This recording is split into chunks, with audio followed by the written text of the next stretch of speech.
زرلالہ کی تو محلے میں اتنی شناسائی یا سلام دعا نہیں تھی، وہ فطرتاً کم گو اور تنہائی پسند لڑکی تھی، مگر جیا سے مسز شہاب کے طور پر سبھی بخوبی واقف تھے۔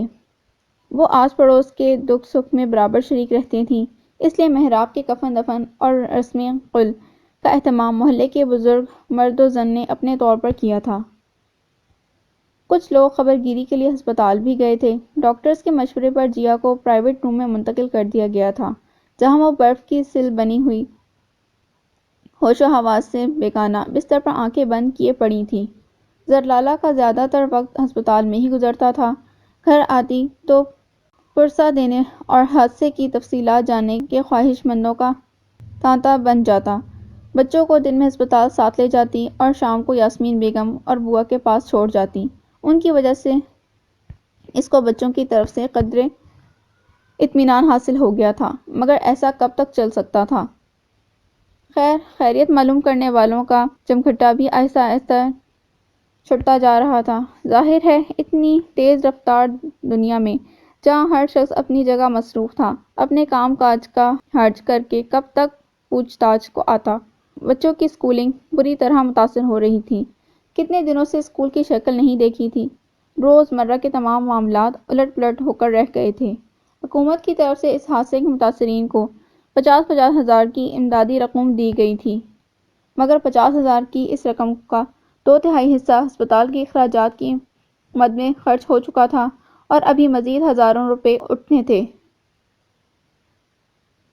پرائیویٹ روم کے روزانہ کے چارجز، مہنگی ترین ادویات، انجیکشن، آئے دن لیبارٹری کی رپورٹس پر اٹھنے والی رقم، ٹیکسیوں میں آنے جانے کا خرچہ، پھر گھر کا بجٹ۔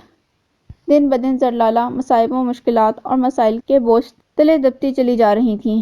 سمجھ میں نہیں آتا تھا کس کے ساتھ یہ بوجھ شیئر کرے، کس سے نجات کی منزل کا راستہ پوچھے، اور نجات تھی بھی کہاں۔ کچھ لوگ پیدائشی قیدی ہوتے ہیں، دکھ کے قیدی، تکلیف کے، مسائل کے، حالات اور جذبات کے قیدی۔ وہ ہر طرف سے جکڑے ہوئے ہوتے ہیں، چہار اطراف سے مقید و محصور۔ زرلالہ بھی اپنی ذات کی قید میں تھی، اپنے اندر کی قیدی۔ جیا کو نئی زندگی نہ ملی تو وہ کہاں جائے گی؟ اکیلی اس گھاٹتے چنگھاڑتے بے رحم معاشرے میں کہاں سر چھپائے گی؟ اپنے بچوں کو کس طرح پالے گی؟ کہاں سے کما کر کھلائے گی؟ سوالات کے محیب افریت ہر رات جبڑے کھول کر بھیانک انداز میں اس کے گرد چکر لگانے لگے، اور وہ بے بسی سے نیم مردہ پڑی جیا کا سرد و سپاٹ چہرہ دیکھ کر رہ جاتی۔ وہ کرسی پر بت بنی بیٹھی بے خیالی میں جیا کے چہرے پر ٹکٹکی باندھے سوچے جا رہی تھی کہ معاً کسی نے بہت زور سے اس کا کندھا ہلایا۔ وہ ہڑبڑا کر سیدھی ہوئی۔ پیرا میڈیکل اسٹاف کی ڈاکٹر شہریار آج نائٹ ڈیوٹی پر تھیں۔ آئی ایم سوری، میں بہت دیر سے آپ کو آوازیں دے رہی تھی۔ جب اتنے قریب سے بار بار بلانے کے باوجود متوجہ نہیں ہوئیں تو مجھے مجبوراً آپ کو جھنجھوڑنا پڑا۔ آپ شاید سوچوں میں بہت دور نکل گئی تھیں۔ شہریار سفید اوور آل پہنے، گلے میں اسٹیتھوسکوپ لٹکائے، براؤن گرم اونی سوٹ میں ملبوس شائستگی سے مخاطب تھی۔ جی بس یوں ہی، زرلالہ نے دھیمی سی اداس آواز میں کہا۔ فکر نہیں کریں، انہیں ہوش آ جائے گا انشاءاللہ۔ ہمت کیوں ہارتی ہیں؟ اللہ سے اچھی امید رکھیں۔ شہریار نے بڑے سبھاؤ سے تسلی دی۔ شکریہ ڈاکٹر، آپ بہت ہمدرد اور نیک دل ہیں۔ زرلالہ آہستگی سے گویا ہوئی۔ شہریار نے بغور اس کا جائزہ لیا۔ ملکچے سفید و سیاہ پرنٹ کے سادہ لباس اور سیاہ شال میں اس کی گلابی مخملی رنگت پھوٹی پڑ رہی تھی۔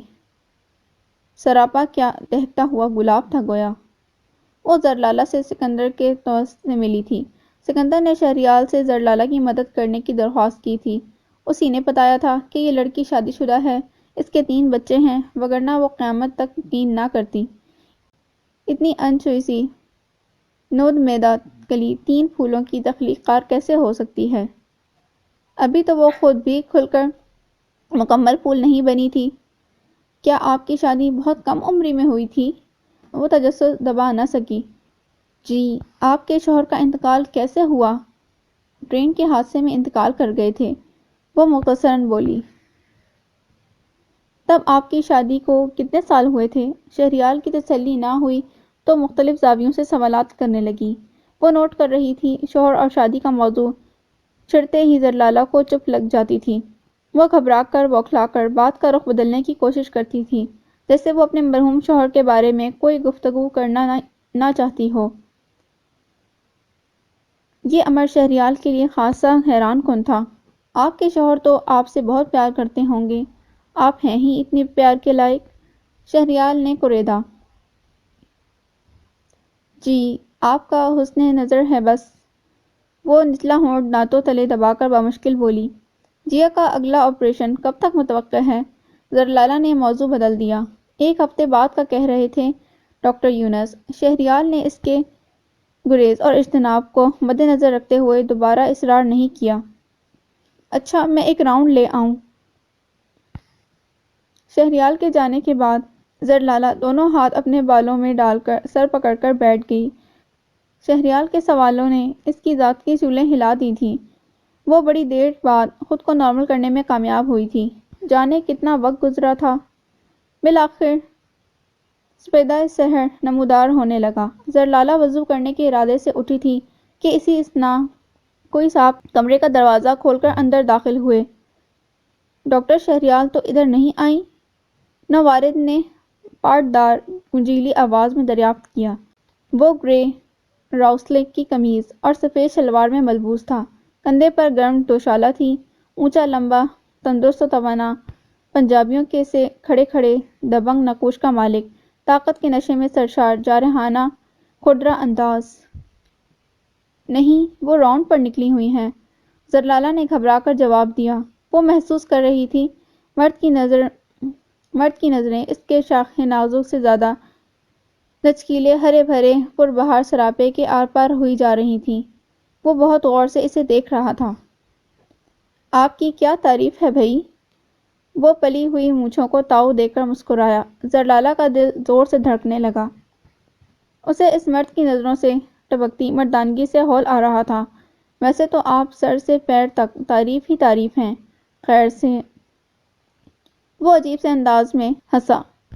مجھے ملک دراب کہتے ہیں۔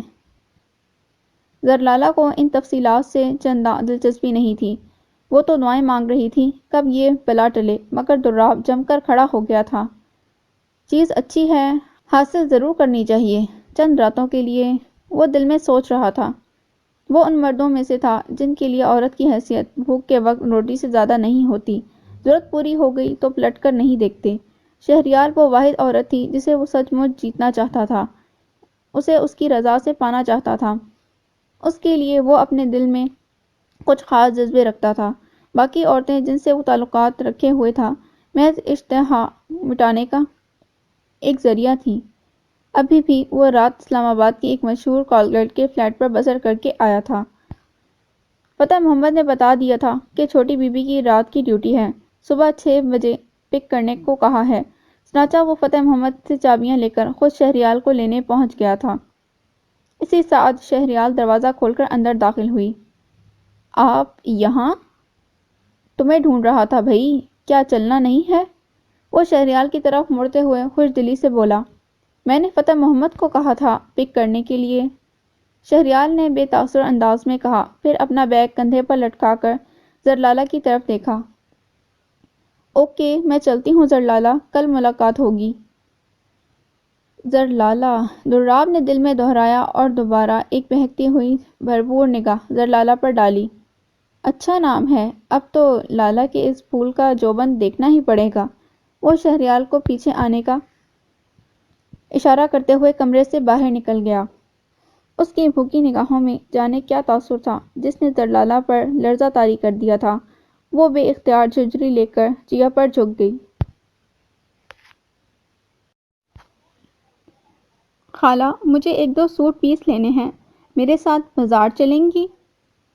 ضرور چلتی میری جان، مگر آج ہول سیل ڈسٹری بیوٹر نے بوتیک کے مال کا حساب کتاب لینے آنا ہے، میری موجودگی بہت ضروری ہے۔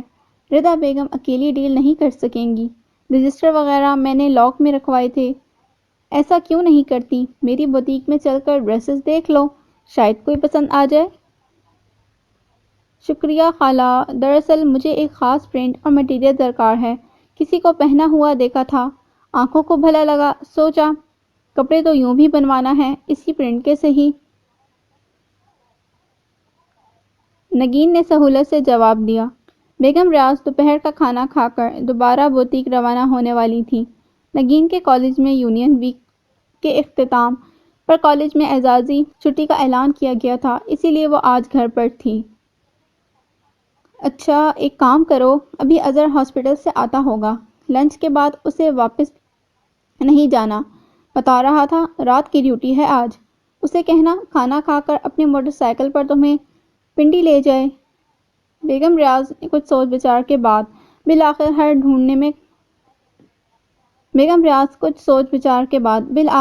ڈھونڈنے میں کامیاب ہو گئیں۔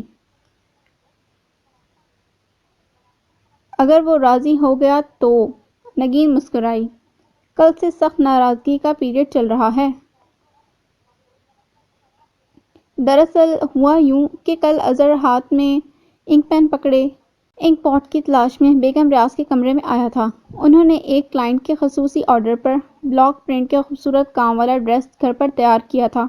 کام مکمل ہو چکا تھا۔ وہ اگلے دن بوتیک لے جانے کے ارادے سے استری کرنے کے لیے تپائی پر ڈال کر گئی تھیں۔ تپائی سے کچھ فاصلے پر ٹیبل پر نیلی روشنائی کی دوات رکھی تھی۔ نگین اس وقت بیڈ شیٹ بدل رہی تھی۔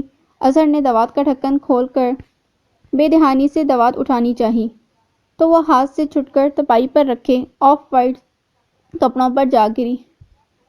بھری ہوئی دوات کی ساری نیلی روشنائی محنت و عرق ریزی سے تیار کیے گئے کپڑوں کو بھگو کر ان کا ستیہ ناش کر چکی تھی۔ پلیز استانی جی، امی پوچھیں تو میرا نام نہ لینا، سچ بہت مار پڑے گی۔ اظہر نے اس واقعے کی چشمدید گواہ یعنی نگین کی بہتری منت سماجت کی تھی، مگر وہ جھوٹ بولنے پر آمادہ نہیں ہوئی۔ بیگم ریاض کو اس ناخوشگوار واقعے کی خبر ہوئی تو حسب توقع اظہر پر خوب گرجی برسیں۔ میرا 2500 کا نقصان کرا دیا ہے تم نے بیٹھے بٹھائے، اب میں اپنی کلائنٹ کو کیا جواب دوں گی؟ وہ ایڈوانس پیمنٹ کر چکی ہے، کس قدر بھت اڑے گی ہماری بوتیک کی، سارے کیے کرائے پر پانی پھیر دیا، اتنی مشکل سے تو کمبینیشن تلاش کر کے کام کروایا تھا۔ انہوں نے بے دریغ ڈانٹتے ہوئے غصے میں 1-2 ہاتھ بھی جڑ دیے۔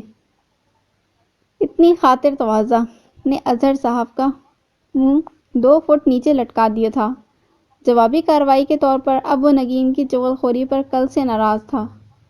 راضی کیسے نہیں ہوگا، کان سے پکڑ کر لے جانا، بیگم ریاض نے کہا۔ کہنا رقیہ خالہ نے حکم دیا تھا، یہ لڑکے ذرا سی ڈھیل کا ناجائز فائدہ اٹھاتے ہیں۔ ادھر وکیل صاحب کی حرکات ملاحظہ ہوں۔ کمپنی میں ملازمت کیا شروع کی، مصروفیات کے پہاڑ سر پر لاد دیے، جب بھی گھر کا کوئی کام کہو بزنس کی لسٹ سنانے بیٹھ جاتا ہے۔ ان کے انداز میں ممتا بھری خفگی تھی۔ ارے نہیں خالہ، بہت اچھے ہیں بیچارے، نگین نے ہنس کر طرفداری کی۔ آج کے دور میں سدھری ہوئی لڑکیاں نہیں ملتی، لڑکوں کے سدھار کا تو کیا ہی کہنا، یہ دونوں تو بہت سیدھے اور صاف دل لڑکے ہیں، ورنہ آج کل دولت، عورت اور طاقت کی ہوس نے اچھے اچھوں کا دماغ خراب کر رکھا ہے۔ یہ تو سچ ہے، سچ کہوں تو بیٹی اس زمانے میں اولاد کی مثبت خطوط پر پرورش 2 دھاری تلوار پر چلنے سے کم نہیں ہے۔ ہر آن دھڑکا لگا رہتا ہے، کہیں ہماری چھوٹی سی بھول سے اتنی محنت سے تعمیر کی جانے والی عمارت منہ کے بل نہ آ رہے۔ تربیت کی ایک ذرا سی غلطی، ایک لمحاتی غفلت نوجوان نسل کو سیدھی سچی راہوں سے بھٹکا دیتی ہے۔ اولاد ہی تو ہماری اصل دولت ہوتی ہے، مگر ہوتا یوں ہے کہ والدین دنیاوی دولت اکٹھی کرنے کے چکر میں اصل سرمائے کی حفاظت نہیں کرتے اور پھر بعد میں پچھتاتے ہیں۔ اچھا میں چلتی ہوں، دروازہ بند کر لو۔ بیگم ریاض کے جانے کے 15-20 منٹ بعد اظہر کا موٹر سائیکل شور مچاتا ہوا گیٹ پر آن رکا۔ نگین نے دروازہ کھولا۔ اظہر پھولے منہ سے اندر آیا تھا۔ ہاتھ منہ دھو کر وہ کچن میں آ گیا اور کھانا نکالنے لگا۔ اظہر، نگین نے غائب درجے کی نرمی لہجے میں سمو کر مخاطب کیا۔ کہو تو میں کھانا نکال دوں؟ کوئی ضرورت نہیں ہے بٹر پالش کی، اور یہ فلمی ہیروئنوں کی طرح مخاطب مت کریں۔ وہ ٹیبل پر اپنی پلیٹ رکھتے ہوئے تل ملا کر بولا۔ کھانے کی ٹیبل کشادہ کچن میں ایک طرف سیٹ کی گئی تھی۔ ٹیبل پر سلاد کی پلیٹ، روٹیوں کا ہاٹ پاٹ اور پانی کا جگ پہلے سے رکھا ہوا تھا۔ کوکنگ رینج کے ایک برنر پر سالن کی دیگچی تھی جس کے نیچے اس نے آگ جلا دی تھی، دوسری میں چاول تھے۔ چاول وہ ٹھنڈے بھی کھا لیتا تھا، اس لیے اس برنر کے نیچے آگ نہیں جلائی۔ بھئی اب بس بھی کرو ڈاکٹر صاحب، ایسی بھی کیا ناراضگی۔ اچھا سنو، کھانے کے بعد چائے بنا کر دوں گی، سچ مچ، اس نے آفر کی۔ پھر اس کے بعد بازار چلیں گے، مجھے کچھ کپڑے خریدنے ہیں۔ کس قدر مکار اور چالاک باز خاتون ہیں آپ، اظہر نے حتمی رائے دی۔ میں بھی کہوں، آج از خود خدمات کیوں پیش کی جا رہی ہیں؟ میں ہرگز نہیں جا رہا بازار، سخت تھکا ہوا ہوں، کھانا کھا کر آرام کروں گا، اس نے صاف انکار کر دیا۔ تاہم کھانا کھا کر نگین کی چائے کی رشوت اور کوئی درخواست گزاری پر مان گیا، مگر بدلہ خوب لیا۔ براہ راست I-10 سے گزرنے والی کشادہ ڈبل روڈ سے پنڈی جانے کے بجائے وہ خیابان کی طرف جانے والے گرد و غبار اور کوڑے کباڑ سے اٹے شارٹ کٹ راستے سے بائک گزار رہا تھا۔ یہ علی مارکیٹ کی دکانوں سے گزرنے والا راستہ تھا۔ واہ واہ، جاںباز، کلاتھ ہاؤس، عاشق سینٹر، محبوب بیکرز۔ اظہر ایک ترتیب سے بنی دکانوں کے نام پڑھ رہا تھا۔ ملاحظہ فرمائیے کیسے کیسے جانثار لوگ آپ کے لیے مال و متاع سجائے دیدہ و دل فراش کیے بیٹھے ہیں۔ ارد گرد کے ماحول کی آلودگی اور گائے بھینسوں کا تعفن سر کو چڑھ رہا تھا۔ بکواس نہیں کرو، سیدھے چلو خیابان کی مین مارکیٹ کی طرف، نگین نے گھرکا۔ وہ لوگ I-10 کی اختتامی روڈ کراس کرنے کے بعد پنڈی کی حدود میں داخل ہو چکے تھے۔ پتلی سی گلی میں کھلی یہ دکانیں گویا خیابان سر سید کا تعارفی خاکہ پیش کر رہی تھیں۔ چلو نا، بائک کیوں روک لی، یہاں میرے مطلب کی چیز نہیں ہے، اس نے اظہر کو ٹھوکا دیا۔ I-10 مرکز میں بہترین کپڑا ملتا ہے، وہ بھی پسند نہیں آیا؟ یہاں بھی مطلب کی چیز دکھائی نہیں دے رہی؟ خاتون، آپ مجھے کتنے بازاروں کی خاک نوش کروائیں گی؟ واضح رہے، موصوف ایک مصروف اور ذمہ دار شخص ہیں، آپ کی طرح فارغ نہیں بیٹھے کہ سروے کے لیے کمر کس کر میدان میں نکل آئیں۔ وہ بائک سٹارٹ کرنے لگا۔ موصوف یا مصروف صاحب، فی الحال یہاں سے اپنی تشریف اٹھائیے۔ سرعام بک بک کرنا شرفا کا شیوا نہیں ہے، اس نے ڈانٹا۔ بالآخر وہ خیابان کے رہائشی سیکٹر کی چھوٹی بڑی گلیوں سے ہوتے ہوئے خیابان کی مرکزی مارکیٹ میں پہنچ گئے۔ اظہر نے سبزی والی دکان کے آگے سائیکل پر اخباروں کے بنڈل سجائے کھڑے اخبار فروش کے پاس اپنی بائک روک دی۔ دونوں اتر کر دکانوں کا جائزہ لینے لگے، بلکہ اظہر صاحب تو بآواز بلند تبصرہ کرتے جا رہے تھے۔ میوزک ورلڈ، بھئی واہ، یہاں آڈیو کیسٹ کا بہت اچھا کلیکشن ملتا ہے، کہو تو اندر چل کر دیکھ لیں؟ اچھا بھئی، گھورو تو نہیں؟ یہ دیکھو، باٹا شوز اور سروس شوز کی شاپس۔ چلو یہ بھی چھوڑو، تم نے کیا کرنے ہیں شوز، جوتے پہننے کی نہیں، کھانے کی چیز ہوتے ہیں۔ ہاں، تم سے بڑھ کر کس کو تجربہ ہوگا اس کا، نگین جل کر بولی۔ ارے بھئی، یہ کیسا نام ہے شاپ کا، سنگھار محفل؟ اظہر انسنی کرتے ہوئے سڑک پار والی دکان کا بورڈ پڑھنے لگا۔ چوڑیوں کے رنگا رنگ دیدہ زیب ڈیزائن، ہر طرح کے زیورات، کاسمیٹکس۔ چوڑیاں پہنو گی استانی جی، کیا خیال ہے؟ نیک خیال ہے، جاؤ جا کر دونوں ہاتھوں میں چڑھا آؤ۔ نگین نے دانت پیس کر قدم آگے بڑھائے اور حسن کلاتھ شاپ میں داخل ہو گئی۔ ارے میڈم آپ، دکاندار سے قیمت پر بحث کرتی ہوئی راحت نے چونک کر اس کی طرف دیکھا تھا۔ اس کے ساتھ طلعت اور اس کی ساس صفیہ بھی تھیں۔ چندہ سے بڑی نیلو، جو روحی آپا کے اوپر تلے کے دو چھوٹے بچوں کی دیکھ بھال کے واسطے پچھلے سال سے اس کے ہاں رہ رہی تھی، اس کے جہیز کے لیے کپڑے خریدنے کے سلسلے میں آئی ہوئی تھی۔ طلعت کو تو صفیہ یوں ہی ہمراہی کے واسطے ساتھ لے آئی تھی، پسند اور مرضی تو انہی کی چلتی تھی۔ البتہ راحت خود سے صفیہ کے ساتھ آئی تھی۔ اسے پہلی تنخواہ ملی تھی۔ وہ فرحت، عفت اور اماں کے لیے اچھے سے جوڑے خریدنا چاہتی تھی۔ اماں نے کہا بھی تھا، ارے پیسے بچا کے رکھ بیٹی، کیوں اللے تلوں میں ضائع کرتی ہے، ہمارے پاس بہت کپڑے ہیں۔ کون سے ہیں بھلا؟ سب گھسے پٹے اور پیوند لگے ہیں، کوئی ایک اچھا جوڑا بھی نہیں ہے باہر جانے کے لیے پہننے کو۔ ہمیں پہن کر کون سا دبئی جانا ہے، گزارا چل رہا ہے سو چلنے دو۔ نہیں اماں، بس آپ مجھے اپنی مرضی کرنے دیں۔ پپو کو اس نے اس کی ضرورت کے مطابق نیا یونیفارم دلایا تھا۔ سب لوگوں پر خرچ کرنے کے بعد تنخواہ کے سارے پیسے برابر ہو گئے تو اپنی ضرورتوں کا خیال آیا۔ چلو اگلی دفعہ صحیح، اس نے سوچا تھا۔ ہاں بھئی راحت بی بی، کیسے مزاج ہیں؟ کپڑوں کی شاپنگ ہو رہی ہے، بہت خوب۔ نگین نے خوش دلی سے اپنی شاگرد کے شانے تھپتھپائے۔ میڈم شاپنگ کیا، بس یوں ہی۔ راحت کے لبوں پر پھیکی سی مسکراہٹ دوڑ گئی۔ ان سے ملو اظہر، میری بہت ذہین اور عزیز اسٹوڈنٹ راحت، اور یہ میرے خالہ زاد ہیں اظہر۔ السلام علیکم۔ راحت نے گرے پینٹ اور فون کلر کی شرٹ میں ملبوس خوش باش مگر لاپرواہ سے نوجوان کو جھجک کر دیکھا اور بدقت تمام سلام کا فریضہ انجام دیا۔ تاہم اظہر کا انداز گفتگو اور طرز عمل اتنا سادہ اور رواں تھا کہ وہ چند لمحوں بعد ایزی ہو گئی۔ وعلیکم السلام، نام کے ساتھ ساتھ عہدہ بھی تو بتائیں نا، اس سے مقابل پر زیادہ روب پڑتا ہے۔ وہ معصومیت سے نگین کی طرف دیکھنے لگا۔ ہاں بھئی راحت، نوٹ بک نکال کر نوٹ کر لو، موصوف ڈاکٹر بھی ہیں غلطی سے۔ غلطی سے کیوں؟ اپنی امی کی دعاؤں اور اپنی محنت سے بنا ہوں۔ وہ چہمچہ ہوا۔ راحت کو مسکراہٹ روکنا دشوار ہو گئی۔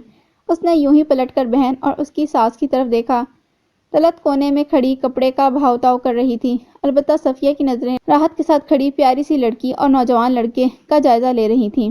خصوصاً راحت کو لڑکے سے بات کرتے اور مسکراتے دیکھ کر ان کا تنگ نظر ذہن شک اور طیش سے بل کھا رہا تھا۔ راحت ان کے کرخت تیور دیکھ کر معاملہ بھانپ گئی۔ وہ بری طرح گھبرا گئی۔ وہ جس طبقے سے تعلق رکھتی تھی وہاں اس قسم کی رواداری کو اخلاقیات کے بجائے بے شرمی اور بے غیرتی کا نام دیا جاتا تھا۔ اظہر بھئی کیا مصیبت ہے؟ یہاں بھی وہ پرنٹ نہیں ہے۔ نگین باتیں کرنے کے ساتھ ساتھ انہماک سے جائزہ بھی لے چکی تھی۔ چلو اگلی شاپ پر چلتے ہیں۔ اوکے راحت، تم اپنا کام کرو، خدا حافظ۔ خدا جانے ابھی اور کتنی خواری لکھی ہے اپنے نصیب میں، اظہر آہ بھر کر بولا۔ اچھا بھئی مس راحت، ہمارے لیے دعا کیجیے گا۔ السلام علیکم۔ وہ ناچار نگین کی تقلید میں اس کے پیچھے باہر نکلا۔ راحت واپس طلعت اور صفیہ کے پاس آ گئی۔ ہو گئی ملاقات ننھی بھی؟ صفیہ نے بڑے طنز بھرے تیکھے پن سے گھورا۔ طلعت کے قدموں تلے سے زمین سرکنے لگی، گویا اس کے سسرالیوں کو طعن و تشنیع کے لیے نیا موضوع ہاتھ آ گیا تھا۔ کیا کہہ رہی ہیں آپ صفیہ خالہ؟ راحت خون کے گھونٹ پی کر رہ گئی۔ وہ میری میڈم تھیں جو کالج میں پڑھاتی ہیں، ساتھ میں ان کا خالہ کا بیٹا تھا، دونوں خریداری کے لیے بازار آئے تھے۔ میڈم کے خالہ کے بیٹے سے تمہارا کیا تعلق؟ تم کس حساب میں اس سے مٹھار مٹھار کر باتیں کر رہی تھی؟ ارے میں سب سمجھتی ہوں، آگ لگے ایسی پڑھائیوں کو جو شرم و حیا کا جنازہ ہی نکال دیں، اور استانی جی کو تو دیکھو، یہ سکھاتی ہے اپنی شاگرد کو۔ لونڈے لپاڑے کے ساتھ لور لور دکانوں گلیوں میں آوارہ پھر رہی ہے۔ توبہ بھئی کیا زمانہ آ گیا ہے۔ راحت کا جی چاہا کہیں سے ایلفی لا کر ہمیشہ کے لیے ان کے انگارے اگلتے ہونٹوں کو آپس میں چپکا کر بند کر دے۔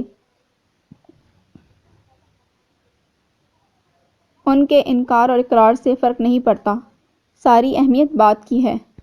ملک بابا طمطراق سے انوار صاحب سے مخاطب تھے۔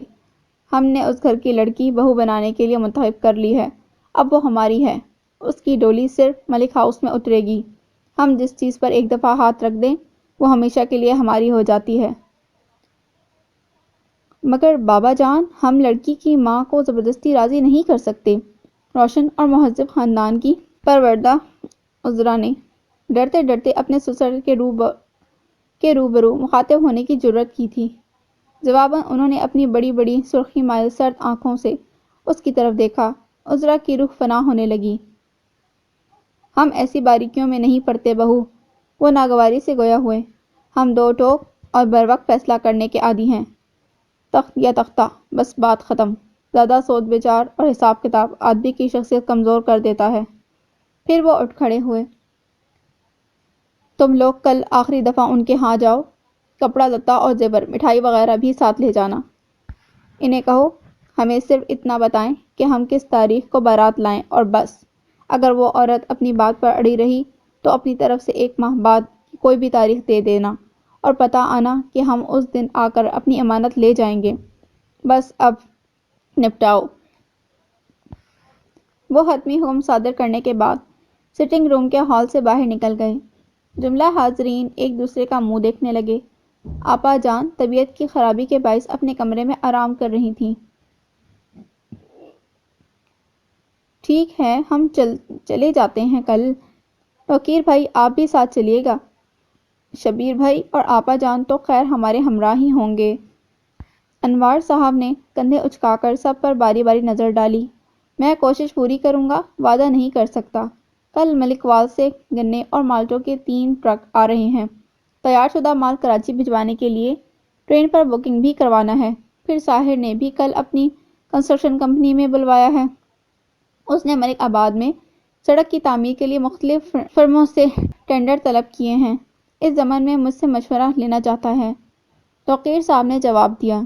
وہ ساحر اور سمیر کے والد تھے۔ ٹھیک ہے جیسے آپ کو سہولت ہو۔ وہ دراب والا معاملہ نپٹایا یا نہیں؟ ملک بابا نے سمجھایا تو ہے ایاز بھائی اور ان کے بیٹے کو، اب دیکھو۔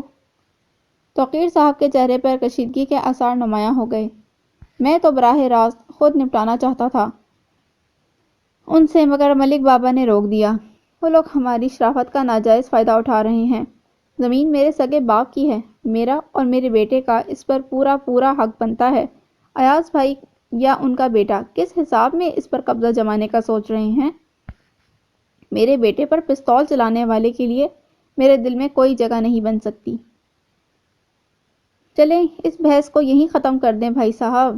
صلح جو اور نرم دل عذرا اپنے جیٹ کے بھڑکتے تیور دیکھ کر فوراً امن کی فاختہ بن کر درمیان میں آ گئی۔ آپ اپنے کمرے میں چل کر آرام کریں، میں بہت اچھی سی کافی بنا کر بھجواتی ہوں۔ وہ باہر آئیں تو سمیر کی بیوی کومل کو فکر مندی سے کوریڈور میں ٹہلتے پایا۔ کیا ہوا کومل؟ خیر تو ہے نا؟ عذرا تھوڑی دیر پہلے کومل اور سعود کو ڈرائنگ روم میں ٹیبل پر بیٹھے کافی پیتے اور باتیں کرتے دیکھ کر گئی تھی۔ سعود حد سے زیادہ جذباتی ہے چھوٹی چچی، اسے ادھر سے انکار کی خبر ہو گئی ہے، کہہ رہا تھا جو چیز مانگنے سے نہ ملے اسے چھین لینا چاہیے۔ پھر اسی طرح کی باتیں کرتا رہا اور عجیب و غریب منصوبے بناتا ہوا ایک دم اٹھ کر چل دیا۔ مجھے اس کے تیور ٹھیک نہیں لگ رہے تھے۔ کومل خاصی خوفزدہ اور پریشان تھی۔ عذرا بھی سن کر ہراساں ہو گئی۔ مگر وہ گیا کہاں ہے؟ میں کچھ اندازہ نہیں کر پائی۔ کالج بس نے حسب معمول ڈبل روڈ پر اتارا تھا۔ مہرینہ تھکے تھکے قدموں سے گھر کی طرف رواں دواں تھی جب ایک دم کہیں سے ایک سرخ سپورٹس کار اس کے بالکل قریب آن رکی۔ اس نے اچھل کر اپنا توازن قائم رکھتے ہوئے گردن موڑ کر دیکھا۔ بھچے بھچے ہونٹوں اور جارحانہ نظروں سمیت سعود اس کی طرف متوجہ تھا۔ آپ نے شادی سے انکار کیوں کیا محترمہ؟ کیا میں پوچھ سکتا ہوں؟ مجھ میں آپ نے کون سا سنگین عیب دیکھا جو رشتہ ہی ٹھکرا دیا؟ میں آپ جیسے فضول شخص کے فضول سوال کا جواب دینا ضروری نہیں سمجھتی، وہ نخوت سے کہہ کر آگے بڑھنے لگی۔ مگر مجھے اپنے سوال کا جواب لینا آتا ہے اور میں اسے ضروری بھی سمجھتا ہوں۔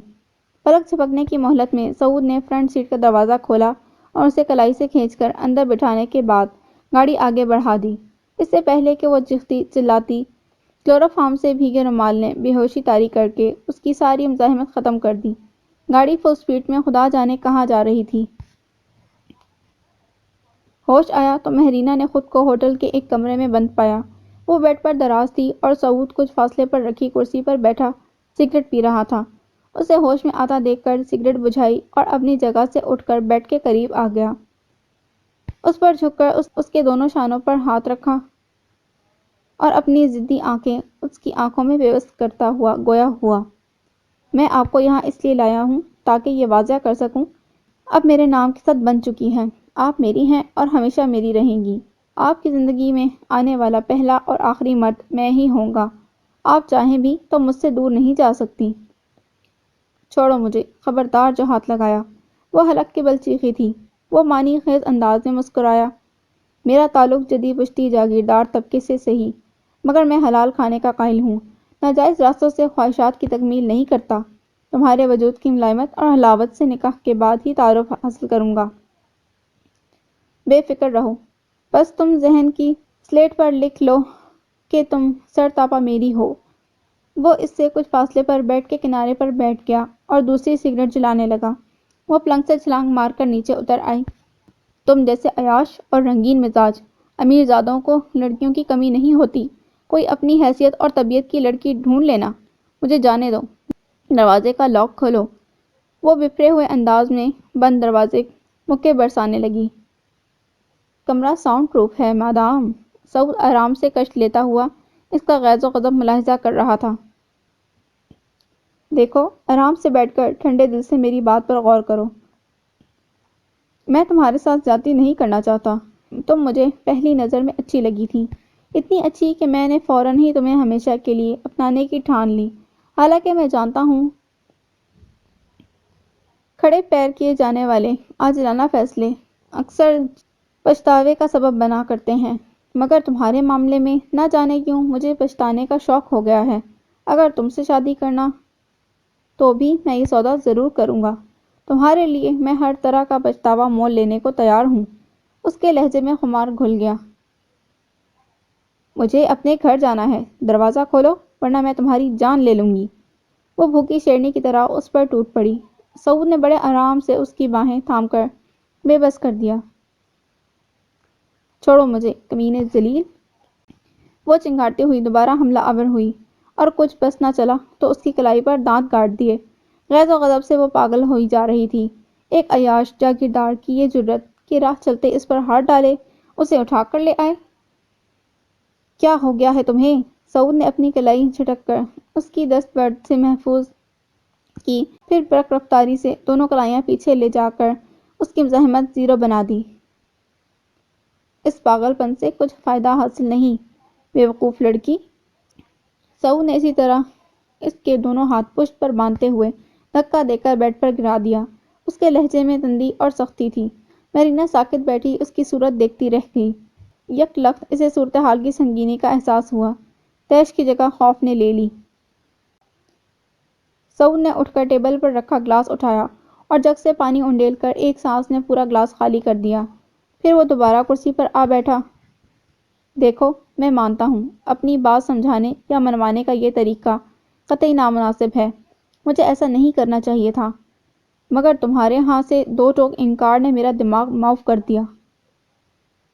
سعود کے اعصاب پرسکون ہو چکے تھے۔ بولا تو لہجے سے حقیقی شرمساری اور اعتراف ندامت جھلک رہا تھا۔ میں تمہیں یہ بتانا چاہتا تھا کہ میں ہر طرح سے تمہارے لیے مخلص ہوں، سچے دل سے عمر بھر تمہارے ساتھ کا طلبگار ہوں، میرا یقین کر لو۔ یہ تو نہیں کہتا کہ میں فرشتہ ہوں، میری بہت سی لڑکیوں سے دوستی ہے، جیسا کہ ہمارے طبقے میں اسے معمول کی بات سمجھا جاتا ہے، لیکن اس دوستی کے اغراض و مقاصد اور انداز وہی ہیں جو دوسرے دوستوں کے لیے مخصوص ہیں، مثلاً مل کر ہنسنا، بولنا، گھومنا پھرنا، تفریح لینا اور مشترکہ دلچسپی کے معاملات و موضوعات ڈسکس کرنا۔ اس سے زیادہ میں نے اپنی کسی دوست کی ذات میں دلچسپی نہیں لی۔ شاید قرۂ فعل تمہارے نام نکلنا تھا۔ وہ مسکرا کر اس کی آنکھوں میں جھانکنے لگا۔ میں تھوڑا سا جذباتی، کچھ ضدی، قدرے جلد باز اور بہت زیادہ شاہ خرچ ہوں۔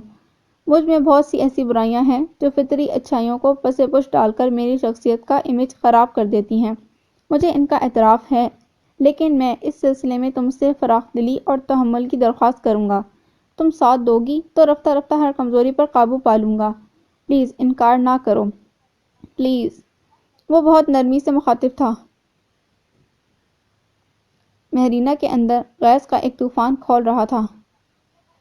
ڈائیلاگ بازی کی داد کسی اور سے لے لیجئے گا مسٹر، وہ دانت بھینچ کر گھٹرائی۔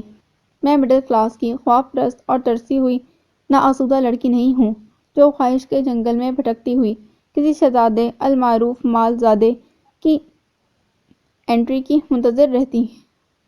آخر تم نے کسی سے شادی تو کرنی ہے نا، مجھ سے ہی صحیح۔ وہ آپ کے علاوہ کوئی اور بھی ہو سکتا ہے، آپ نہیں۔ اس کا لہجہ اٹل تھا۔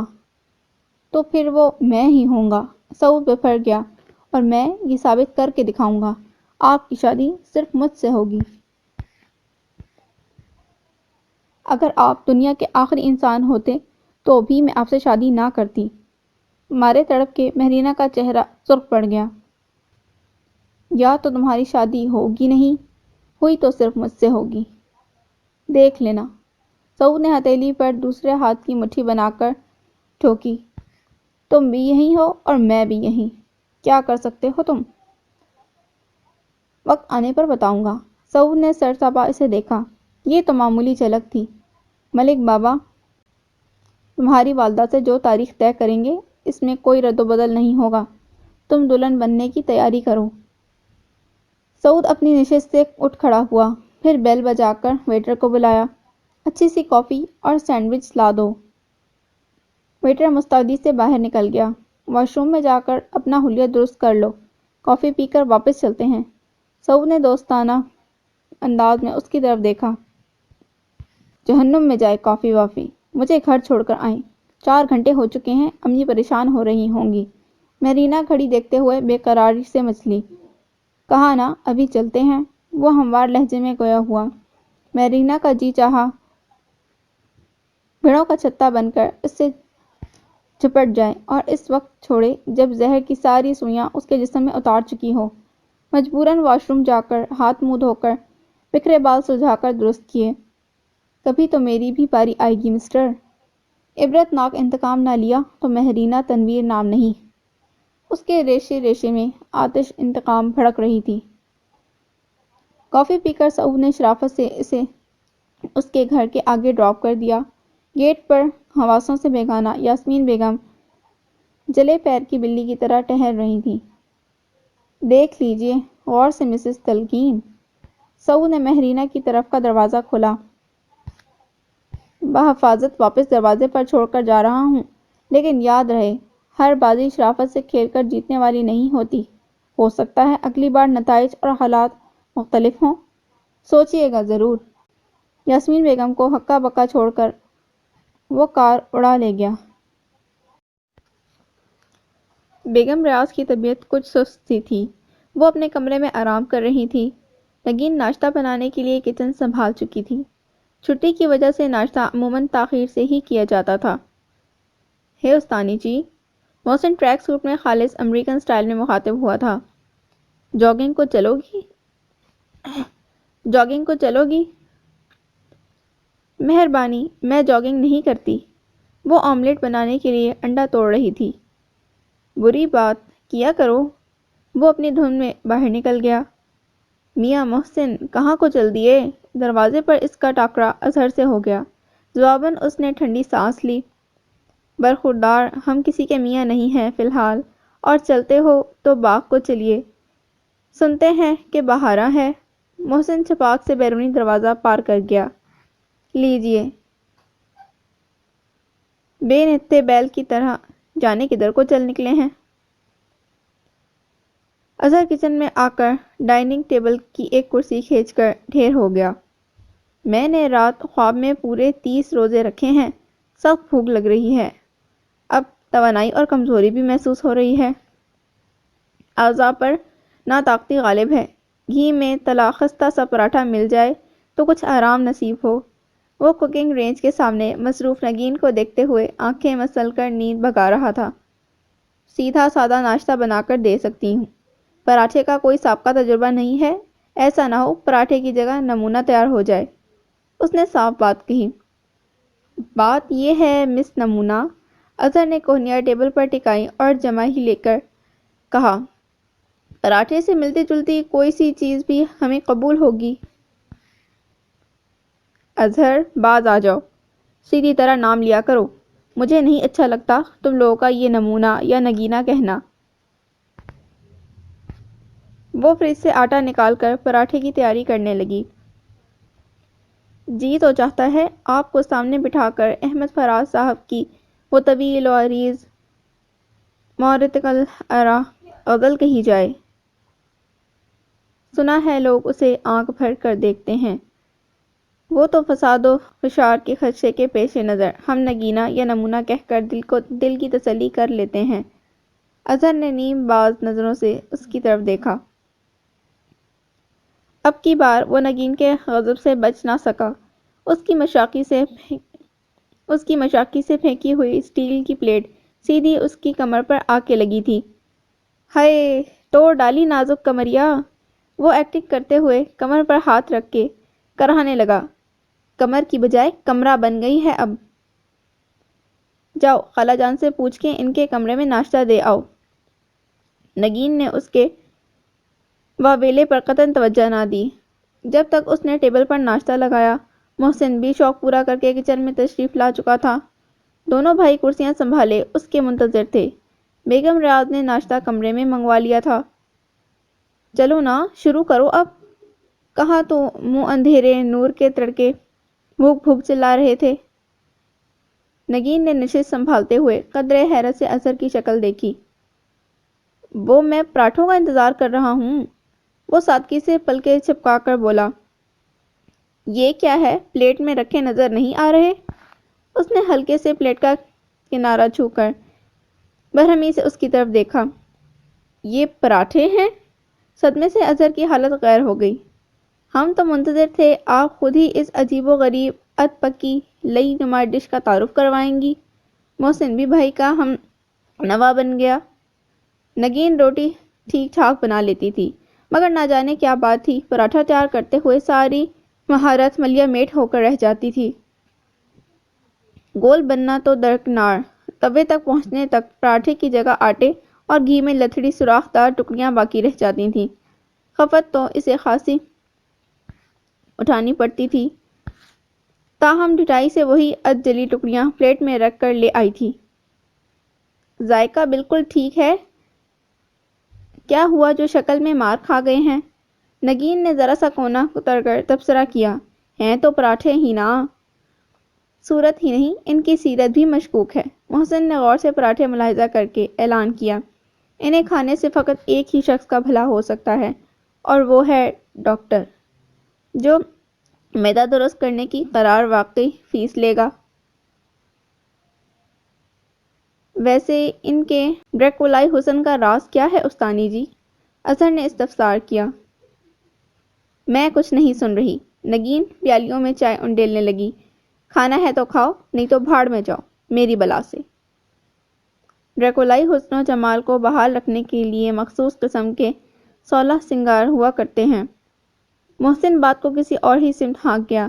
مثلاً چیری بلاسم فاؤنڈیشن، مرغی کے خون کی لپسٹک اور نیل پالش، خار پشت کا سا ہیئر سٹائل، کوئلے سے تیار شدہ کاجل اور پہاڑی بکرے کا استعمال کردہ پرفیوم۔ چھی، کھانے کے دوران کیسی غلیظ باتیں چھیڑ بیٹھے ہو۔ نگین نے دونوں کو گھور کر دیکھا۔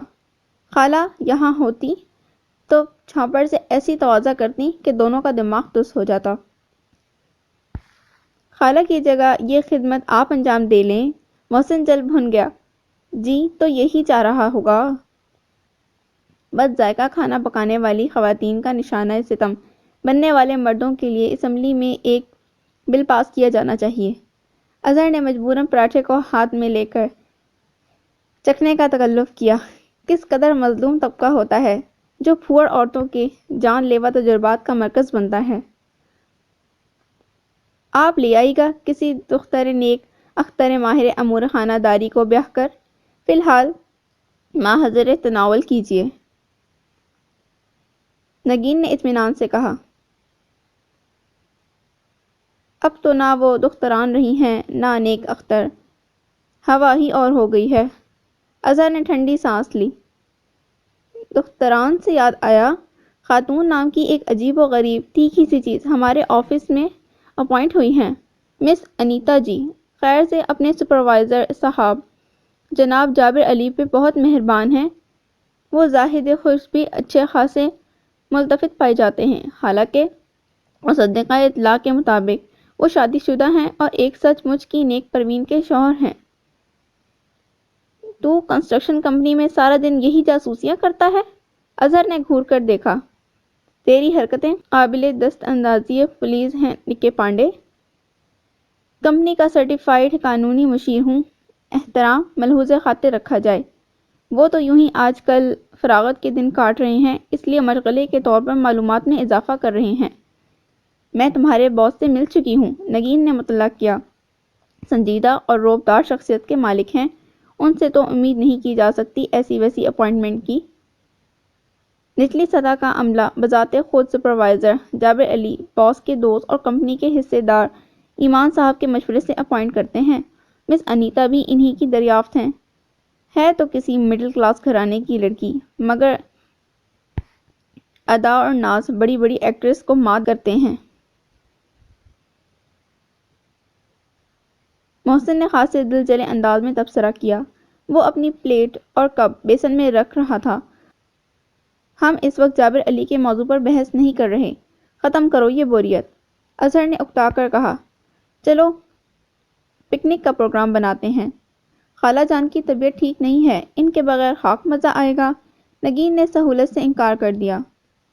ابھی نہ صحیح، اگلے ویکنڈ کے لیے بنا لیتے ہیں، بات کی بات بھی دیکھی جائے گی۔ فی الحال تم خالہ جان کا بخار چیک کرو اور دوائی بھی دیکھ لو، میں ان کے لیے دلیا بنانے لگی ہوں۔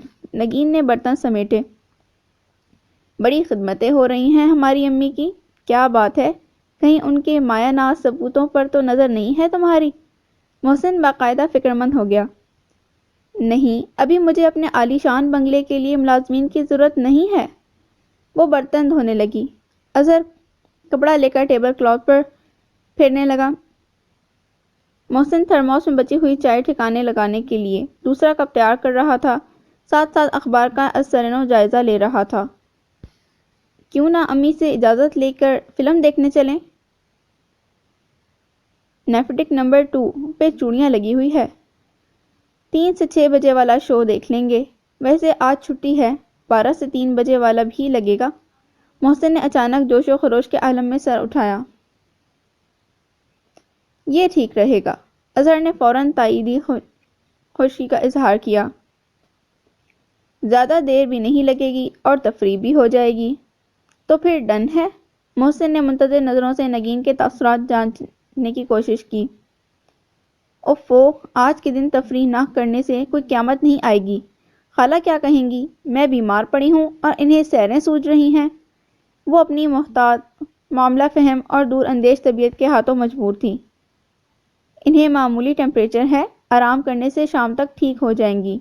اور رہی ان کے برا ماننے کی بات، تو ہماری امی ایسی نہیں ہیں، وہ بہت مختلف مزاج کی مالک ہیں، روایتی سوچ نہیں رکھتی، تاہم تمہاری تسلی کے لیے میں ان سے پوچھ لیتا ہوں۔ اظہر اٹھ گیا اور نہ جانے کس انداز میں اس کی بات پہنچائی۔ تھوڑی دیر بعد ان کے بلاوے پر کمرے میں موجود تھی۔ انہوں نے پیار سے اسے قریب بلا کر پیشانی چومی۔ جیتی رہو، شاد آباد رہو، اتنی توجہ، محبت اور تعظیم میری سگی بیٹی بھی نہ دکھاتی۔ تم لوگ ضرور آؤٹنگ کے لیے جاؤ، میں تو خود اظہر اور محسن سے کہنے والی تھی کہ جب سے بچی آئی ہے 1-2 بار کے سوا کہیں نکلنا نہ ہو سکا۔ میری تو بوتیک نے مت ماری ہوئی ہے، ان بچوں کی اپنی ڈیوٹیاں ہیں، پھر تم بھی دن رات مصروف نظر آتی ہو۔ شہر کا مزاج ایسا ہے کہ لوگوں کا بھی ایک دوسرے کے ہاں اتنا آنا جانا نہیں ہے، وگرنہ محلے داری کی رونقیں جی بہلا دیتی۔ آپ ٹھیک ہو جائیں خالہ، پھر چلیں گے۔ میں تقریباً ٹھیک ہو چکی ہوں، بس سستی باقی رہ گئی ہے، وہ بھی 1-2 پہر بعد اتر جائے گی۔ اور ایسا نہ ہوا تو بھی بیمار ہونے کا مطلب یہ نہیں ہوتا کہ دوسروں کو اپنی خاطر پابند کر دیا جائے۔ تیمارداری اور مزاج پرسی اور بات ہے، اس کی آڑ میں اگلے کو پٹی سے باندھ کے بٹھا لینا سراسر خود غرضی ہے۔ نگین ان کے صاف ستھرے انسانی اقدار پر مبنی خیالات سے بہت متاثر ہوئی۔ اور پھر والدین کی آدھی بیماری تو بچوں کے ہنستے مسکراتے خوش باش چہرے دیکھ کر ختم ہو جاتی ہے۔ تم جا کر تیار ہو جاؤ، نکلتے وقت گیٹ باہر سے لاک کر دینا۔ میں دوائی کھا کر اب لمبی تان کر سو جاؤں گی۔ کسی نے آنا جانا تو ہے نہیں، واپسی پر خود ہی تالا کھول کر داخل ہو جانا۔ جاؤ گے کیسے؟ ٹیکسی لے لیں گے۔ ویسے امی سیکنڈ ہینڈ ہی سے ہی گاڑی ضرور خرید لینی چاہیے، اب یہ ضروری ہوتا جا رہا ہے۔ گاڑی بھی پیسوں سے آتی ہے عقل مند۔ بیگم ریاض نے اظہر کے بالوں میں انگلیاں چلائیں۔ جب اس قابل ہو جاؤ گے تو ضرور لے لینا، ابھی تو اوپر والی منزل تعمیر کرانا ہے۔ کل کنا کو تم دونوں کی دلہنیں آئیں گی، وہ کہاں رہیں گی؟ اکیلی تھوڑی آئیں گی، اس کے ساتھ ساز و سامان بھی ہوگا۔ اصل مسئلہ ساز و سامان ٹھکانے لگانے کا ہوگا۔ ثابت ہوا کہ گھر کا ڈبل سٹوری ہونا بے حد ضروری ہے۔ محسن بائیں طرف سے آ کر ماں کے سرہانے بیٹھ گیا۔ اس کے لہجے میں فکرمندی کا عنصر تھا، گویا صاحبزادے پہلے ہی حساب کتاب کر چکے ہیں۔ ایسی صورت و سیرت پر بھی آپ کو گمان ہے کہ کوئی کاٹ کا الو اپنی بیٹی آپ سے بیاہ دے گا؟ نگین نے ٹھیک ٹھاک چڑھایا۔ کیوں، کیا کمی ہے جی مجھ میں؟ ایک معزز گھرانے کی آئی اینڈ لیم ہوں، ماں کی آنکھ کا سٹار ہوں، بھائی کا رائٹ آرم ہوں، بہت سو کا ڈیئر ڈارلنگ ہوں، غرضیہ کے لاکھوں میں ایک ہوں۔ جانے کتنی خواتین اس غم میں دبلی ہو رہی ہیں، وکیل صاحب کسے اپنی دلہن بنائیں گے؟ میں تو کہتا ہوں استانی جی، اس سے اچھا چانس نہیں ملے گا تمہیں، مجھے پھانس کر اپنا نصیب چمکا لو، فائدے میں رہو گی۔ وہ بن کر بولا۔ بیگم ریاض باتھ روم میں چلی گئی تھی۔ سو محسن کو چرب زبانی دکھانے کا بھرپور موقع مل گیا تھا۔ نگین کو اس کی ایکٹنگ پر بے ساختہ ہنسی آ گئی۔ اظہر اچانک اٹھ کھڑا ہوا۔ کدھر چلے دہی بڑے؟ محسن نے آنکھ کے اشارے سے دریافت کیا۔ شکر ہے بروقت یاد آ گیا، مجھے 12 بجے ہاسپٹل پہنچنا ہے۔ مگر آج تو تمہارا آف ہوتا ہے۔ نگین نے اس کی عزلت نوٹ کی۔ ڈاکٹر یونس ایمرجنسی لیو پر جہلم گئے ہیں، ان کی جگہ ڈیوٹی لگی ہے، میں چلتا ہوں۔ وہ باہر نکلنے لگا۔ آؤ گے کب تک؟ محسن نے ہانک لگائی۔ امید ہے 3 بجے سے پہلے لوٹ آؤں گا۔ ہاں، اگر دیر ہو گئی تو وہیں سے نیفڈک آ جاؤں گا۔ بمشکل 5 منٹ کا راستہ ہے ہاسپٹل سے۔ تم اور نگین ٹیکسی پر پہنچ جانا، میں تم دونوں کے ٹکٹ لے رکھوں گا۔ مگر بھائی تم ملو گے کہاں؟ بھلے سے ڈھونڈتے ڈھونڈتے فلم دی اینڈ ہو جائے۔ محسن نے پریشانی سے کہا۔ نیفڈک 2 پہ فلم لگی ہے نا؟ یعنی بیسمنٹ والے ہال میں؟ اظہر نے چٹکی بجائی۔ بس تو میں ہال کے دروازے پر باہر کھڑا ملوں گا، وہیں جہاں فلمی پوسٹرز اور پورٹریٹس وغیرہ لگے ہیں۔ اب میں چلوں، لیٹ ہو رہا ہوں۔ راستے میں موٹر بائیک میں فیول بھی ڈلوانا ہے، امی کو بتا دینا، اور یہ گیٹ بند کر لو ستانی جی، پھر کہو گی دروازے کھلے چھوڑ کر نکل جاتے ہیں۔ بٹیا اب تم صحیح سے ہم کا بتاؤ نا، وہ گنڈا لوگ کون تھا؟ پھر ہم کچھ سوچتا ہے، کچھ کرنے مافک بنتا ہے۔ تلقین میاں نے پیشانی مسلی۔ خاک سوچیں گے، دھول کریں گے، مہرینہ بھڑکی۔ ڈیڈی آپ تو بس بیٹھے ٹی وی دیکھا کریں یا اچھے اچھے کھانے پکوا کر جان بنایا کریں، آپ کو کیا غرض گھریلو مسئلے مسائل سے؟ وہ جل بھن رہی تھی۔ کوئی ہوتا لگا سگا غیرت مند باپ تو اب تک خون کی ندیاں بہہ چکی ہوتی۔ آپ سے تو اتنا نہ ہو سکا کہ اور کچھ نہیں تو پولیس میں ہی اغوا کی رپورٹ درج کرا دیں، بیٹھے رہیں گے ہاتھ پہ ہاتھ رکھ کے اور کھاتے رہیں اپنے نصیب کا۔ وہ جلے دل کے پھپولے پھوڑ رہی تھی۔ اوئی نوج، کیسی بات کر رہی ہو باپ سے؟ اے بیٹی، کتنی بار بولا ہے لہجہ دبا کے ہولے سے بولا کرو، بیٹیاں منہ پھاڑ کے باتیں کرتی اچھی نہیں لگتی۔ چاول چنتی بوا نے خفگی سے سر اٹھایا تھا۔ بھلے سے نہ دکھیں۔ وہ زہر خون ہوئی، اس کی طبیعت بے طرح چڑچڑی ہو رہی تھی۔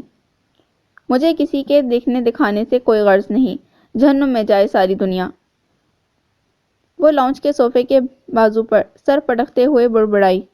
تلقین میاں کچھ فاصلے پر قالین پہ بیٹھے ریموٹ کنٹرول ہاتھ میں پکڑے ٹی وی اسکرین پر نظر جمائے کچھ سوچ رہے تھے، ماتھے پر تفکر کی لکیریں تھیں۔ اتنی کڑوی کسیلی کیوں ہو رہی ہو بیٹی؟ کاہے کو جیا جلاتی ہو؟ بوا نے ہمدردانہ انداز اختیار کر لیا۔ مجھ سے کچھ نہ پوچھیں بوا، وہ رنجیدہ و بیزاری اور یاست کی انتہا پر پرواز کر رہی تھی۔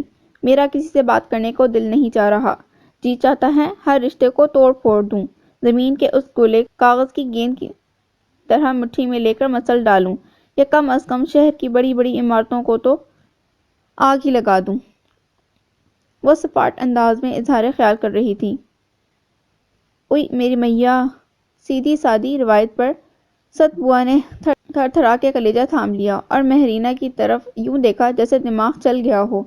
اری کیا ہو گیا ہے میری چندا، کیوں باولوں جیسی باتیں کر رہی ہو؟ ابھی آپ ہی سمجھائیں بی بی۔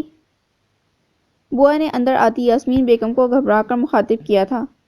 کیا ہو گیا؟ وہ تھکے تھکے انداز میں مہرینہ کے ساتھ صوفے پر بیٹھ گئیں۔ مہرینہ نے پاؤں سکیڑ کر ان کے بیٹھنے کی جگہ بنائی۔ ہونا کیا ہے جی، بٹیا کو دیکھیں کیسی عجیب عجیب باتیں کر رہی ہے، پہلے اپنے باوا سے لڑ رہی تھی اور اب خود سے باتیں کر رہی ہے۔ بوا نے تعجب سے مہرینہ کو دیکھا۔ سیدھے سبھاؤ، پاگل کیوں نہیں کہہ دیتی آپ؟ مہرینہ کھرے انداز میں بولی، پھر ماں کی طرف رخ پھیرا۔ امی، آپ نے مسٹر ملک کے کارنامے کی اطلاع پولیس کو دی یا نہیں؟ کیسے دیتی، الٹا اپنا تماشا بن جائے گا۔ ان کا کیا بگڑے گا؟ پولیس، اخباری رپورٹس، آس پڑوس کے محلے دار سب کے سب جان کو آ جائیں گے۔ چٹپٹی داستان مل جائے گی انہیں۔ یاسمین بیگم کی صورت سے پریشانی مترشح تھی۔ وہ پچھلے دن سے رات کو نہیں سوئی تھی۔ سوچ سوچ کے ذہن تھکا ڈالا تھا، مگر معاملے کا سرا ہاتھ نہیں آ رہا تھا۔ اغوا ایک سنگین جرم ہے اور قانون میں اس کے لیے بڑی سخت سزائیں رکھی ہیں۔ آپ تھانے جا کر رپورٹ درج تو کرائیں۔ مہرینہ بے چینی سے گویا ہوئی۔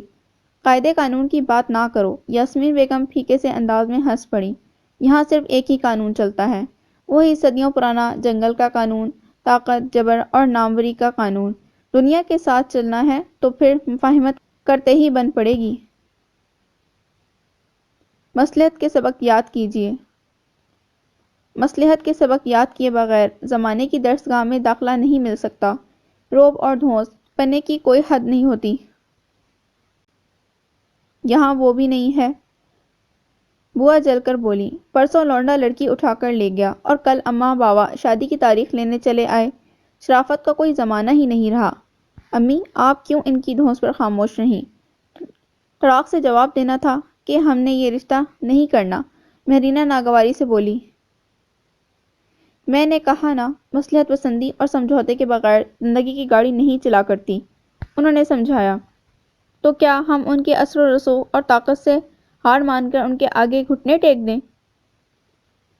انہیں منمانی کرنے کی اجازت دے دیں؟ وہ بھنائی۔ یاسمین بیگم نے کوئی جواب نہیں دیا۔ وہ سعود کی اس دن کی جسارت کے بعد کچھ سوچنے پر مجبور ہو گئی تھی۔ اسی لیے جب کل اس کے گھر والے آئے تو انہوں نے دھیمی پڑھ کر بات کی تھی، 1 ماہ بعد کی جو تاریخ بھی آپ دیں گے ہمیں منظور ہوگی۔ عذرا نے تہذیب سے کہا تھا، تاریخ وغیرہ بعد میں طے ہو جائے گی، مجھے کچھ سوچنے کا موقع دیجیے، میں خود فون کر کے آپ کو حتمی جواب سے آگاہ کر دوں گی۔ یاسمین بیگم نے تحمل کا مظاہرہ کیا تھا۔ وہ لوگ جلدی جواب دینے کی تاکید کر کے مطمئن ہو کر رخصت ہو گئے اور یوں معاملہ خطرناک نقطے تک پہنچنے سے بچ گیا۔ مہرینہ بعد میں جی بھر کر تلملائی تھی۔ آپ نے انہیں خوب کیوں نہ سنائی؟ ان کے بیٹے کے کرتوت بتانے تھے نا؟ پھر کیا ہوتا؟ وہ صاف مکر جاتے یا ڈھٹائی سے سنی انسنی کر دیتے۔ وہ سکون سے گویا ہوئی۔ انہیں اس سے کیا فرق پڑتا ہے، جبکہ دادا محترم پہلے ہی رشتہ مانگتے ہوئے دھونس، دھمکی اور روب و جلال کا مظاہرہ کر چکے ہیں۔ پوتا ایسے نہ کرتا تو دادا صاحب اپنے آدمیوں کے ذریعے اٹھوا لیتے۔ کمال ہے، آپ کو ان جاگیرداروں کے مزاج، عادت اور فطرت کے بارے میں اتنی باتیں کیسے پتہ ہیں؟ مہرینہ نے آنکھیں پٹپٹائیں۔ جواب میں یاسمین بیگم پر اصرار انداز میں مسکرائیں۔ لوگ محاورتاً کہتے ہیں، لیکن میں حقیقت یہ سب باتیں کہہ رہی ہوں کہ میں نے یہ بال دھوپ میں سفید نہیں کیے۔ جانے کتنا کچھ جان کر یہ بے خبری اور بے پرواہی کی ادا سیکھی ہے۔ بی بی، تم نے بتایا نہیں کیا سوچا ہے اس رشتے کے بارے میں؟ بوا کے چونکانے پر یاسمین بیگم نے سر جھٹک کر پہلو بدل دیا۔ کیا کرنا ہے، کیا بتانا ہے ان لوگوں کو؟ بوا نے وضاحت سے کہا۔ کیا بتانا ہے؟ مہرینہ بگڑ کر بولی۔ ظاہر ہے صاف انکار، اور کیا؟ میں کبھی اس شخص سے شادی نہیں کر سکتی جسے یہ نہ پتا ہو کہ ہر رشتے اور جذبے کی پہلی شرط باہمی احترام ہوتا ہے۔ جو عزت نہ کر سکے وہ محبت بھی نہیں کر سکتا۔ جس کو آپ کی عزت نفس کا خیال نہ ہو وہ شخص کبھی آپ سے مخلص نہیں ہو سکتا۔ میں بتا رہی ہوں امی، آپ کسی صورت حامی نہیں بھریں گی۔ اس کا لہجہ قطعی تھا۔ بچوں کی طرح ایک ہی بات نہ اڑ جایا کرو، حالات بھی دیکھا کرتے ہیں۔ یاسمین بیگم الجھ کر بولی۔ ان کے لہجے میں چڑچڑاپن، انتشار اور بے ربطی تھی، یوں جیسے خود بھی کسی نتیجے پر نہ پہنچ پا رہی ہوں۔ اور یہ تم 2-3 دن سے کالج سے ناغہ کر رہی ہو، پڑھائی کا کتنا حرج ہوا ہوگا؟ میرا دل نہیں چاہتا جانے کو، وہ منہ پھلا کر بولی۔ بری بات، کل ضرور جانا، انہوں نے تنبیہ کی۔ دیکھوں گی، وہ بے دلی سے بولی اور سلیپرز پاؤں میں اڑس کر کھڑی ہو گئی۔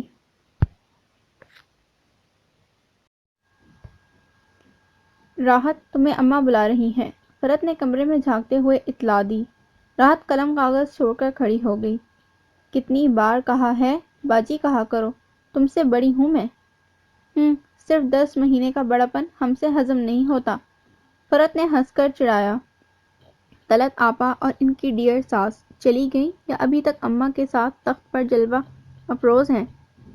آثار بتاتے ہیں کہ رخصت ہو چکی ہیں۔ میرے کان خاصا آرام محسوس کر رہے ہیں۔ فرت نے اپنے کان ہاتھوں سے دبائے۔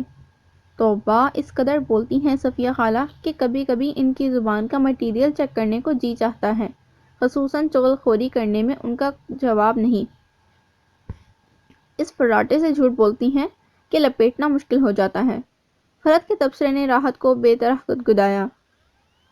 آہستہ بولو، اماں نے سنا تو خفا ہوں گی، اور اماں نے طلعت آپا کو روکا کیوں نہیں؟ ہم نے تو جی بھر کے ان سے بات بھی نہیں کی تھی۔ ساس کے ساتھ آئیں، انہی کے ساتھ چپکی بیٹھی رہیں۔ میں سمجھ رہی تھی صفیہ خالہ انہیں چھوڑنے آئی ہیں۔ کہاں بھئی، ان کی بڑی نند روحی آپا مع اہل و عیال میکے آئی ہوئی ہیں۔ پورے ٹبر کا کھانا کون تیار کرتا؟ فرحت طنز سے بولی۔ سارا کام ہماری بہن صاحبہ نے خراب کیا ہوا ہے، راحت بڑبڑائی۔ نہ سسرالیوں کو اتنا سر چڑھاتی اور نہ وہ دیدہ دلیری سے انہیں کنیز بنا کر بے دقت کرتے۔ اور بھی تو عورتیں ہیں۔ کیا ٹھسے سے سسرال میں رہتی ہیں، راج کرتی ہیں، ساسوں نندوں کی تیروں کا رخ چالاکی سے انہی کی جانب موڑ دیتی ہیں۔ معاملہ سنبھالنے کے 1000 ڈھنگ ہوتے ہیں، دل جیتنے کے لیے فقط چاپلوسی، غلامی اور عاجزی ہی درکار نہیں ہوتی، اور بھی 100 گن ہوتے ہیں دوسروں کو اپنا بنانے کے۔ آپا تو بس ایک ہی فارمولے کو مٹھی میں دبائے بیٹھی ہیں۔ وہ اماں کو ڈھونڈتی ہوئی صحن میں آ گئی۔ جی اماں، مجھے بلایا تھا؟ بیٹھو یہاں۔ خلاف توقع ان کا چہرہ اور لہجہ سنجیدہ تھا۔ جی، کہیں کیا کہنا ہے؟ وہ چونک کر ماں کی شکل دیکھتے ہوئے جیسے کچھ اخذ کرنے کی کوشش کر رہی تھی۔ آج کون سا بم پھوڑ کے گئی ہیں صفیہ خالہ؟ تم اس دن بازار میں کس لڑکے سے ملی تھی؟ ان کا لہجہ اور نظر نیچی تھی۔ لڑکے سے؟ وہ بھونچکا رہ گئی۔ پھر مس نگین فاروقی کے کزن کا دھیان آیا۔ کمال کرتی ہیں اماں آپ، اس کا مطلب ہے میرے متعلق ایرا غیرہ جو بھی کہے گا آپ اس پر یقین کر لیں گی؟ اسے سچ مچ صدمہ ہوا۔ صفیہ خالہ کی فطرت کو تو میں اچھی طرح جانتی ہوں۔ آپ کے منہ سے ایسی بات سن کر بہت دکھ ہو رہا ہے۔ اماں، آپ ان کی سوچ اور ذہنیت کو سامنے رکھ کر بات نہ کریں۔ میں سمجھ سکتی ہوں انہوں نے اس دن میری ٹیچر اور ان کے رشتہ دار سے اتفاقی اسلام دعا کو کیا رنگ دیا ہوگا۔ آپ اپنی بات کریں، کیا آپ مجھ کو اعتماد کے قابل نہیں سمجھتی؟ میں آپ کی بیٹی ہوں، آپ میری رگ رگ سے واقف ہیں۔ کیا میں آپ کو ایسی لگتی ہوں جو ذرا سی آزادی پا کر آپے سے باہر ہو جاتی ہیں اور غلط راستوں پر نکل جاتی ہیں؟ جس پر جتنی ذمہ داری بڑھے وہ اتنا ہی حساس، میچور اور محتاط ہو جاتا ہے۔ بات میرے یا تمہارے اعتبار کی نہیں ہے بیٹی۔ انہوں نے ٹھنڈی سانس لی۔ بات میرے یا تمہارے اعتبار کی نہیں ہے بیٹی۔ انہوں نے ٹھنڈی سانس لی۔ سیانے کہتے ہیں چادر جتنی صاف ہوگی اس پر داغ بھی اتنا ہی نمایاں نظر آئے گا۔ تم جانتی ہو تمہارا باپ سارے خاندان برادری کی مخالفت مول لے کے تمہیں پڑھا رہا ہے، تمہیں ملازمت کرنے کی اجازت دی ہے۔ کیسی کیسی باتیں سنتے ہیں ہم اس کے پیچھے، مگر تمہاری خوشی کو منہ سیل لیے ہیں۔ مجھے اس بات کا پورا احساس ہے اماں، مگر یہ تو بتائیں مجھ سے کیا خطا ہوئی؟ کون سی دفعہ لگائی ہے خالہ نے میرے خلاف؟ وہ کہہ رہی تھیں تم بھرے بازار میں گھنٹہ بھر اس لونڈے سے باتیں مٹکاتی رہی ہو اور ٹھٹے لگاتی رہی ہو۔ استغفر اللہ۔ راحت نے بے اختیار کانوں کو ہاتھ لگایا۔ کیا صفیہ خالہ نے اللہ کو جان نہیں دینی؟ اتنا جھوٹ! اف، کیسی بے ضمیر عورت ہیں، کیسی بے ضمیر عورت ہیں۔ ہمیں کسی کے کردار سے کیا، کون کیسا ہے، بندے کو اپنے دامن پہ نظر رکھنی چاہیے۔ اماں ناراضگی سے بولی۔ آپ یقین کریں اماں، میری مس سے بمشکل 2 منٹ کی بات ہوئی تھی۔ وہ اتفاقاً نظر آ گئی تھیں اور انہوں نے مجھے دیکھ بھی لیا تھا۔ اب کیا سلام نہ کرتی؟ راحت نے جیسے صفائی کے ساتھ ساتھ دلیل بھی دی۔ جب تم نے دیکھ لیا تھا کہ استانی کے ساتھ کوئی مرد بھی ہے تو سلام کر کے پیچھے ہٹ جاتی، کیا ضرورت تھی بات بڑھانے کی؟ انہوں نے جرح کی۔ میں نے بات تھوڑی بڑھائی تھی، مس جو پوچھ رہی تھی اسی کا جواب دیا تھا، اور ان کے ساتھ کون سا کوئی گنڈا بدماش تھا جو میں بدک کر بھاگ کھڑی ہوتی۔ آخر اخلاق بھی کسی چڑیا کا نام ہے، وہ جھنجھلائی۔ اس اخلاق کا نتیجہ تو طلعت کو بھگتنا پڑا ہے نا۔ ساس نے ساری داستان نمک چھڑک کر بیٹے کو سنائی تھی۔ اس نے تانے دے دے کر طلعت کی وہ مٹی پلیت کی کہ بس۔ اماں سخت دل گرفتہ تھیں۔ جابر بھائی عادت میں بالکل اپنی امی پر گئے ہیں، ان سے اور توقع بھی کیا ہو سکتی ہے؟ راحت اطلاع پا کر رنجیدہ ہو گئی۔ شاید جابر میاں خود بھی ادھر آئیں، تم سے بات ہو تو ہتے سے مت اکھڑ جانا، جو کہے خاموشی سے سن لینا، خواہ مخواہ بات بگاڑنے سے تمہاری بہن کا گھر خراب ہوگا، انہوں نے دبے انداز میں سمجھایا۔ راحت کو غصہ تو بہت آیا، تاہم ماں کی خاطر مجبوراً سر ہلا کر حامی بھر دی۔